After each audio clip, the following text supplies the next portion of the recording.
اور نماز ادا کرتے رہو اور زکوٰۃ دیتے رہو، اور جو بھلائی اپنے لیے آگے بھیج رکھو گے اس کو اللہ کے ہاں پالو گے۔ کچھ شک نہیں کہ اللہ تمہارے سب کاموں کو دیکھ رہا ہے۔ اور یہودی اور عیسائی کہتے ہیں کہ یہودیوں اور عیسائیوں کے سوا کوئی بہشت میں نہیں جانے گا۔ یہ ان لوگوں کے خیالات باطل ہیں۔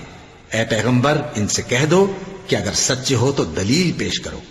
ہاں کیوں نہیں، جو شخص اللہ کے آگے گردن جھکا دے یعنی ایمان لے آئے اور وہ نیکوکار بھی ہو تو اس کا صلہ اس کے پروردگار کے پاس ہے۔ اور ایسے لوگوں کو قیامت کے دن نہ کسی طرح کا خوف ہوگا اور نہ وہ غمناک ہوں گے۔ اور یہودی کہتے ہیں کہ عیسائی رستے پر نہیں، اور عیسائی کہتے ہیں کہ یہودی رستے پر نہیں، حالانکہ وہ کتاب الہی پڑھتے ہیں۔